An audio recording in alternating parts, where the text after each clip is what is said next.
സകനാശ്ശേരിയാണ്. ഒരു വർക്കിൻ്റെ തിരക്കിലാണ്. അതിൻ്റെ ഇടയിൽ ഒന്ന് പറഞ്ഞു പോകാൻ കരുതി.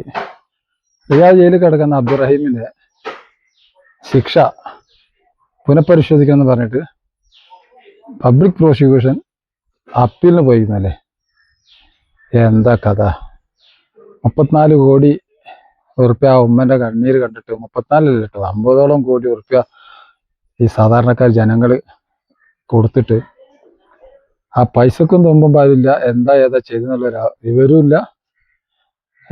ഇപ്പോൾ 20 കൊല്ലത്തേക്ക് ശിക്ഷിച്ചത് പോരാ, കൂടുതൽ ശിക്ഷ നൽകണം എന്നാണ് ഇപ്പം അവിടെ കോടതിയിൽ അപ്പീൽ പോയിരിക്കുന്നത്. എന്തായിരിക്കും കാരണം? എൻ്റെ മനസ്സിൽ അത് കണ്ടു നോക്ക്.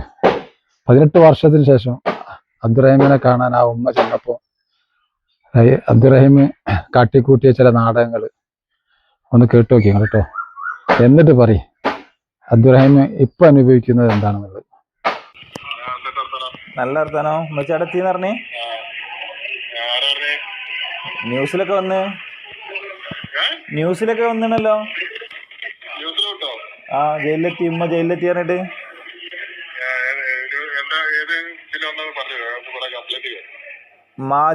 മാധ്യമത്തിന്റെ ഒരു കട്ടിങ്ങാ, പേപ്പറിന്റെ അല്ല, ഒരു പോസ്റ്ററാണ്. ഉമ്മന്റെ ഫോട്ടോ, നിങ്ങളെ ഫോട്ടോ വെച്ചിട്ടൊരു കട്ടിങ് ഉണ്ട്. മാധ്യമം. പഴയ ഫോട്ടോ അല്ല മറ്റത് പഴയത്. എന്തേ കണ്ടോ? എന്താ പറഞ്ഞേ മെച്ചെന്താ പറഞ്ഞേ?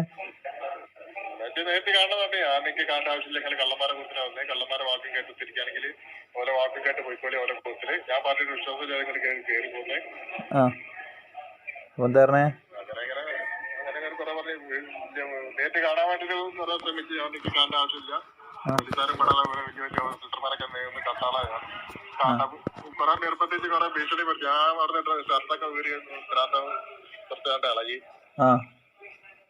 അപ്പൊ എല്ലാരും തണുത്ത് മുതിർന്ന 2 ആൾക്കാരെ പോകണ്ടേ അങ്ങോട്ടും ഇങ്ങോട്ടും വീഡിയോ കോൾ. മച്ചി വേറെ പ്രശ്നമൊന്നുമില്ലല്ലോ മച്ചിക്ക്? നല്ല ദിവസമല്ലല്ലോ. പിന്നെ ഉമ്മയെ കാണേണ്ടെന്ന് സൗദി അറേബ്യയിലെ ജയിലിൽ കഴിയുന്ന കോഴിക്കോട് സ്വദേശി അബ്ദുൾ റഹീം. അസീർ ഗവർണറുടെ നിർദ്ദേശപ്രകാരം അബ്ദുൾ റഹീമിനെ കാണാനായി ഉമ്മ റിയാദ് ജയിലിലെത്തിയിരുന്നു. ഉമ്മയെ കാണാൻ അബ്ദുൾ റഹീം തയ്യാറായില്ല.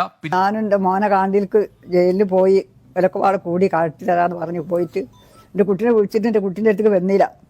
അത് ദുഃഖിച്ച് കണ്ടിട്ടേ പോരുള്ളൂ എന്ന് പറഞ്ഞ് ഞാനവിടെ കരഞ്ഞ്, ഇത്രേ ജനം ഉണ്ടേനി ഇടയിലൊക്കെ കരഞ്ഞ് പറഞ്ഞിട്ടും ഓല് പിന്നെ പറഞ്ഞ് എന്നാൽ അവിടെ പോകാന്ന് പറഞ്ഞിട്ട് ആ ജയിലിൻ്റെ എവിടെക്കോ സ്ഥലത്തേക്ക് ഞാൻ അറിയാത്തയും കാണാത്തയും വാസതിരാത്തയും ഞാൻ അവിടെ പോയിട്ട് എൻ്റെ കുട്ടീനടുത്ത് പിന്നെയും ചോദിച്ചിട്ട് പറഞ്ഞത്, നിങ്ങൾക്ക് ആരോ നിങ്ങളെ വേക്കിൽ ഇത് കളിക്കുന്നുണ്ട്, ഞരക്കങ്ങളൊപ്പം വന്നത്, നിങ്ങൾ കാണണ്ട, നാട്ടിൽ വന്നിട്ട് കണ്ടാൽ മതി, നിങ്ങൾ പൊയ്ക്കോളിയെന്ന്. മോനെ എനിക്ക് കണ്ടിട്ടേ ഞാൻ പോകുള്ളൂ എന്ന് പറഞ്ഞ് കരഞ്ഞ് പറഞ്ഞിട്ട് ഓരൊക്കെ എൻ്റെ കണ്ണിൽക്കും മുതുക്കും നോക്കി നിൽക്കാ ജനം മുഴുവനും. കണ്ടില്ലേ കാട്ടിക്കൂട്ടിയ നാടകങ്ങളും ആ ഉമ്മാൻ്റെ കണ്ണീരിൻ്റെ ആ ഒരു ദയനീയ അവസ്ഥയൊന്നും കണ്ടില്ല നിങ്ങൾ? ഇനി നിങ്ങൾ തീരുമാനിക്കുക റഹീം ഇപ്പം അനുഭവിക്കുന്നത് എന്താണെന്നുള്ളത്. Okay, by.